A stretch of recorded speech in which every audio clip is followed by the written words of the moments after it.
Yeah, if he would have come in here earlier. We are on Arrakis. I am Paul Morty Atreides. Just kidding, I'm Levi, and this is Johnny. Duke of St. George. Welcome to our podcast today, where, who knows what we're going to talk about. I have no idea. In the desert. In the desert? The actual very desert in the library the whole time. that Hans Zimmer lived in for a couple of weeks. We are 100% sure about that. As he was writing the soundtrack to Dune, which really defines the whole piece. So what are we talking about today? Aliens. We're talking about Dune, obviously. And you can see the little red circle. Can you see it from where you are in case it goes away? Sweet. Yes. So, yeah, our podcast today for Storycast or Mythcast or... Bros. Mythcast. I kind of like the cool story bros. Cool story cast. Cool story cast. It's because Cool Story Bros is a play on. It's just funny if we're the Cool Story Bros. It is funny if we're the Cool Story Bros. Which But we our could friend be the Landon Cool thought of, Story and we'll steal Bros. it. And this is the Cool Story Cast. What if it's the Cool Story Bros podcast? That works too. Welcome to the Cool Story Bros. Welcome to the Cool Story podcast. Also, your mic is pointed at your nipple instead of at you. I don't know if you know that. The actual part that. Yeah. Well. You're getting a whole bunch of fun sound right now. So anyway, let's get right into it because this podcast is probably going to be like half an hour. Yes. And the sun's going down. And we all know what happens if you're in Arrakis. When the sun goes up. Actually, that's just when everybody does everything in Arrakis. That's when the Fremen come out. Yes. But our night's just starting. yes. Anyway, today we're going to talk about Dune. And we realized that we're going to talk about Dune because we want to make this, we want to have featured episodes where we talk about certain stories and movies and books and what they mean in culture. And Dune is obviously part of the popular culture right now. I mean, not as much as when Dune 2 came out in theaters a couple months ago, and we went and saw it in the biggest IMAX we could because we're freaking nerds. And I wish we could say that we liked it before it was cool, but we liked it exactly when it was getting cool. Yeah. But since the movies, we've read all the books. So we're certified. We are more Dune worthy, I would say, than most people. Because we haven't just freaked out about the movies. We've also read the books, which is why we feel like we can take some time to talk about it. It's not just the movie, the books as well. Absolutely. And, well, we felt like we should come on.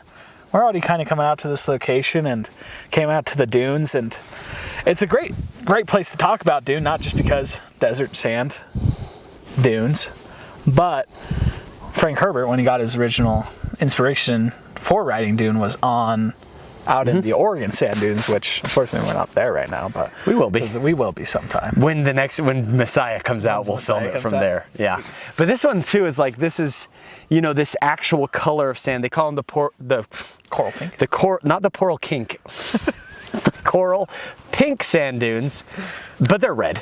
They're like Arrakis red. Yes. I mean, when the sun hits it just right, I'm looking at it, I'm like, still red. It's not pink whatsoever, but I get it. Maybe in the middle of the heat of the day, if you squint and you're blind, then it'll look pink. So Dune, lots of stuff we could talk about. Probably not going to fit in half an hour. We might have to come back and do a part 2 tomorrow. Maybe. But I think that it's important to talk about how this is a story that has impacted modern society to an outrageous degree. It changed the face of sci-fi. And we're always talking about stories that define genres, right?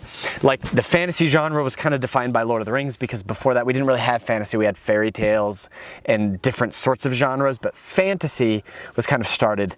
And you have these seminal pieces of art that sort of start a new kind of thing. And Dune is that for big epic sci-fi space opera sort of stuff, because sci-fi before Dune was kind of just on a smaller scale. I mean, there was a lot of stuff out there, but it was sort of revolutionary in that way. Yeah, and it was more about kind of Earth and the future of Earth. Yeah. What would technology do for Earth?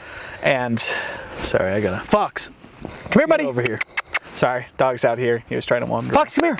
Let's introduce you to the peeps. He's like, this sand isn't hot like the other sand earlier today. Yeah, you were saying? Yeah, just what was I talking about? Yeah, before before Dune. You say hi to everybody? Come here. Come here. You say hi? Say hi. Oh, Sandy. Hey everybody, it's Dune. I mean, it's Fox. Fox. Who's in a Dune? Yeah. I used to know a dog named Dune, that's why I said that. Anyway, so yeah, before Dune, it was really like, I mean, we have like Time Machine, Invisible Man, right? Those were kind of the Yeah. the It was like, what is going to happen in the future of humanity? And Frank Herbert was like, cool. When all that is over, then what could we make story-wise? And I think that that's pretty cool. I think it's a big part of the reason why he completely separated Dune from Earth as well. He's like, this is not a story about Earth and humans. He's like, they came from Earth. They absolutely came from Earth, but they're not Earthlings anymore. This is a new empire. And it's kind of cool because he like took this setting and used it as an excuse to tell his own story. And like, you know, Dune went on to heavily inspire Star Wars in a whole bunch of different ways and heavily inspire science fiction all around and stuff like that. But what's really cool about Dune, and this was kind of a point maybe I wanted to get to later, but it sort of just feels like it's naturally coming up, is that like, depending on how you want to define genre, right? Dune is science fiction or space opera or interplanetary romance or whatever you want to call it. But at the end of the day, the actual like genre, what Dune is written as, is a religious historical text. The way the book is written, the way that you know how it ends from the very beginning, but it still doesn't like spoil the ending. Like, you know that Paul is the emperor from the very first opening before you meet any of the characters, because they have these little, like, writings by Princess Arulin at the very beginning of every chapter of the first book. And for some reason, like, you know how it's going to end, you know how the prophecy works, but you still are so interested in seeing how it happens. So in these religious books, like religious texts that a lot of people still read and celebrate, but that are part of our like human story, that way of speaking and way of presenting the story, that's how Dune is written. And that's why I think it's such an impactful story, is because there's a reason why we have religious texts, because they are very moving. They are very emotive. They are very human. We've been doing them for thousands and thousands of years. And for Frank Herbert to kind of write Dune as a religious historical text is just, it was mind-blowing. And also making it science fiction and the freaking coolest thing ever. Which is why I love the movies, because that's what they feel like. Yes, he does a great job at, wow, we talked about being in a whole different world. It's really a human story still. Yep, at the end of the day, with the religious texts and the story of Paul. Like, it just really is very cool, the stuff we can take from Dune, even though it's thousands and thousands of years in a fiction separated from our reality, right? Totally. But mythological too. Yeah. Like it feels like it's, and this is what I love about Tolkien too, is it feels like a cohesive mythology. Just like you might approach Norse mythology or Greek mythology or Egyptian mythology or Native American mythology. It feels like there's this complete set of beliefs that have language and customs and traditions and everything and thousands of years of history woven into it. And that mythology is something that, like, again, is very human. We talked about, but then also to be able to go into the theater and to see like the best portrayal of just like gods on the screen, like that is a mythological movie. The proportions of that movie are mythological. And I think Denis Villeneuve knew that, and Hans Zimmer definitely knew that as they were making it. And I think they really achieved what they were trying to do. Yeah, I think, Frank Herbert, when he originally wrote Dune, I don't know that how it's portrayed by Denis Villeneuve is exactly how, probably not. There's differences for sure, yeah. Exactly how he had envisioned it, but Denis Villeneuve's telling of Dune is masterful. Totally. For sure. And very different from some of the other portrayals of Dune than 1984 Dune, was that the David Lynch one? The David Lynch one. Yeah. Very, much more trippy, kind of ethereal, where this one feels much more real and grounded. Very simple in its design and storytelling, but very effective as well. Like, he uses space very interestingly in that movie, and then puts exquisite detail in the moments that he needs it. And it's just like by contrasting those two things, he creates the universe, and you have a feeling of quality and a feeling of years of history and everything, which was just great because you get that from the books. But what's interesting is, like, there are visual aspects in the films that the books don't have, because the books don't need those to tell the story. Like the Harkonnens, the way that they look in the film, that's not how they look in the books, because you don't need them to look that way in the books necessarily to know that they're cruel, because in the books you get everybody's internal monologue, which is something you don't really get in the films. You kind of get that when Jessica's talking to Aaliyah in her womb, but it's not even, it's dialogue. It's not a monologue, you know what I mean? It still is dialogue. But you get all the internal thoughts because Dune is masterful in the way that it's like third person omniscient. So everybody's thoughts are apparent, and everybody who's in the scene, it's apparent what their thoughts are. And that allows Frank Herbert to like explore a lot of stuff that I feel like Denis does the same thing, but visually. You know what I mean? Yeah, and he explores different aspects of Dune than what Frank Herbert focuses on.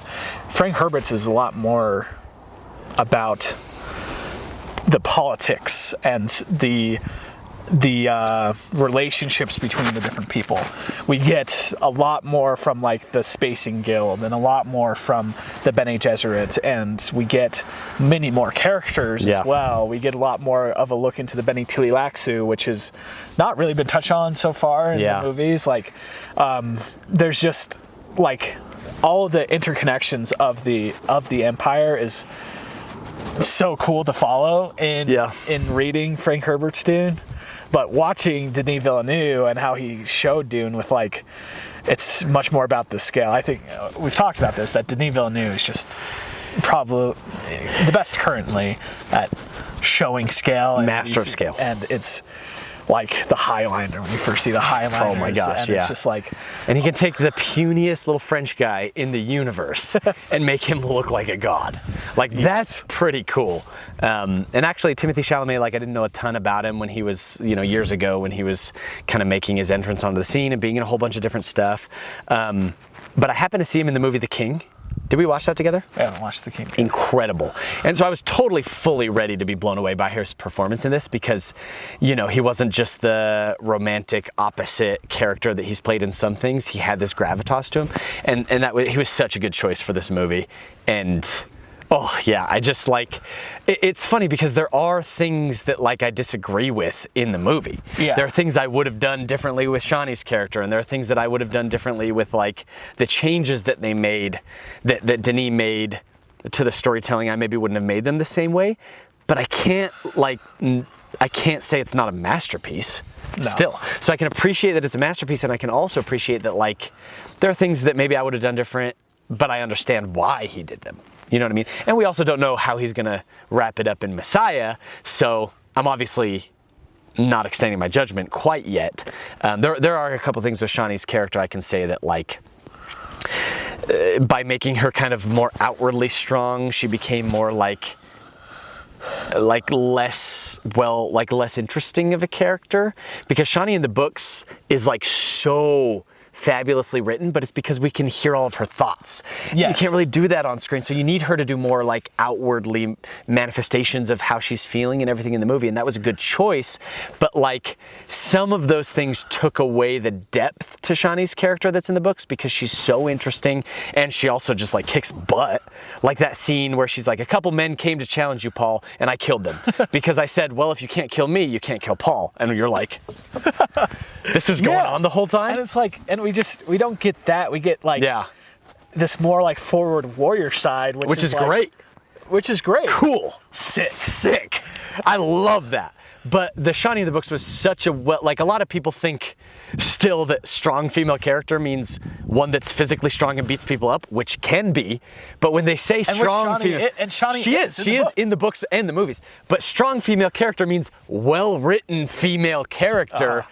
Whose like motivations make sense, who you can empathize with, and who has like a chance to just really show depth. And so anyway, not that Shawnee in the movie didn't have depth. She was wonderful. She's just not as cool as in the books because she just has many, many more dimensions to her. There are dimensions to the movie version. The book version has like 3 times the dimensions, which hopefully we get more of that in Messiah as well, because there's the screen time issue as well. There's gonna be, you know? That's something I'm very interested in, because where Dune 2 is left off and where we're going into Messiah, I'm really interested to see how Denis Villeneuve, because there's a lot that needs to happen by the end of Messiah, like with Paul, with Aaliyah, who's not Yep. even born yet, Yep. and is a major character. But is going to be played by Anya Taylor-Joy. How is Yes. that going to work? Because there's a huge jump in time between, the first book and the second book, Yeah. which that first book got turned into 2 movies.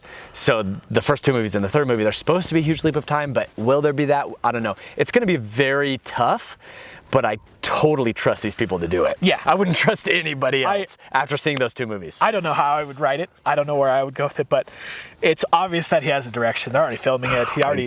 He knows. Yeah. How crazy was it when we're like, okay, well, we don't want to be disappointed by Dune 2 because the first one was so good, but then then we watched Dune 2 and we're like, the first one was a trailer. I know. It It's was crazy. a trailer.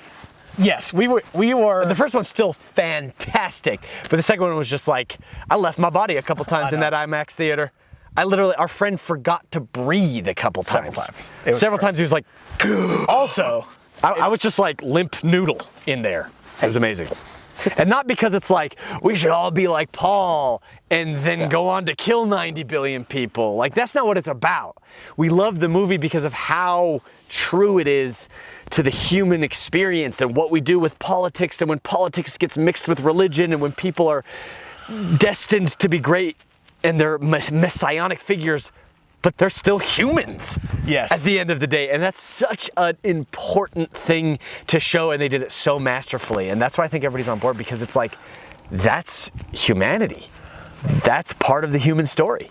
Like, we do that to people.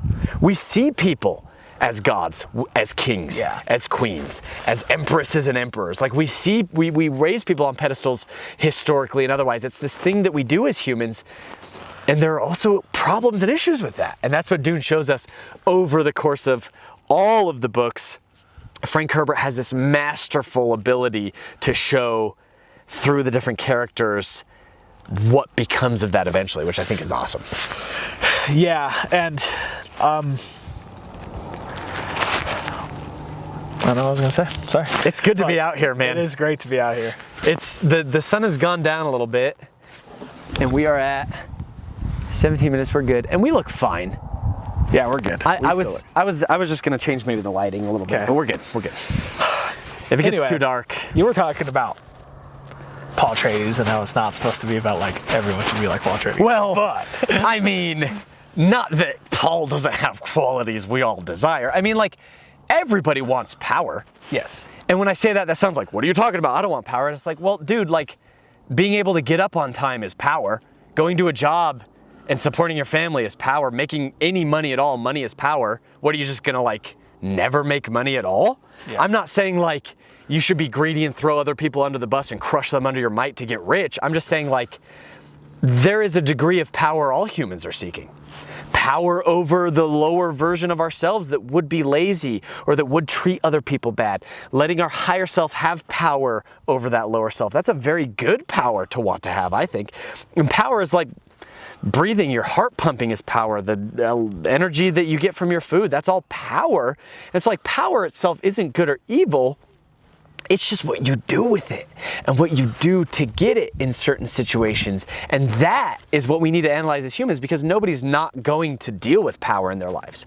You're going to be put in positions of power in your relationships, in your families. Like, 2 people in a committed relationship that are equals do have certain power over each other and accountabilities to be responsible with that power. You know what I mean? And so I think that it's like, it's kind of at its core too, because it's an anti-hero story. It's also a kind of a superhero story. With great power comes great responsibility. Like, what do you, like, okay, you have power of any sort. You have been given sort of this responsibility over something.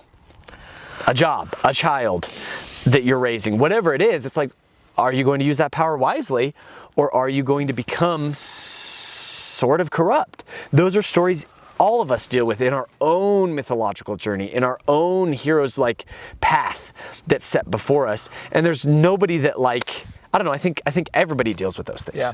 And I think one of my favorite scenes in both movies is when Paul and Leto are just talking on the cliffs. So good. In, what's that planet? What's their planet called? Their home planet? Caladan. Caladan. And Paul's like, what if I don't want to become the Duke? Yeah.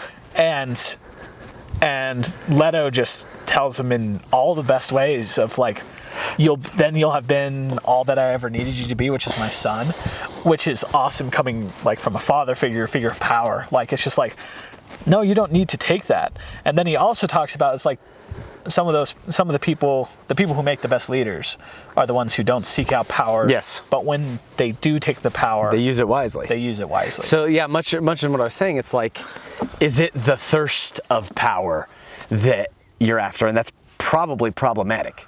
Is it that you want power to help people? That's different. Mm-hmm. Is it thrust upon you and it's something that you don't want, but that you begrudgingly use, knowing that you're going to deal with these sorts of things, that you are a corruptible human being? You need to be careful about that. And I love that scene too, because he's like, like Leto says, I found my way to it as well. I didn't want it. Yeah. And he's like, you'll find your way. And that was the coolest part, because he was saying like, Paul, you're not going to do this the way I did this.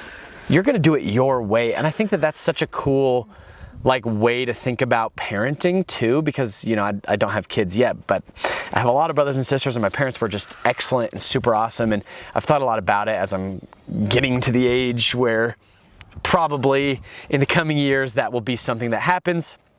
But like the idea of just like, as a parent, I'm going to teach you correct principles and you're going to figure it out. I can't tell you how to apply everything to your life. You're living in a different situation than me, but I believe in you too. Like, I think that's cool. Yeah. I also think with Paul's story, kind of like what you were talking about, and where it's like, well, Paul became the emperor, but it's like, it still is the human experience. It's like when Paul could have faltered at any part. Yeah. He could have, when Eric Keene was taken over, he could have just died. He could have just given up, right? But instead he went out to the desert. And then it's like, also when we lose our job, we could just give up. We could just let the desert overtake us, the world overtake us, right? That's a great way to think about it.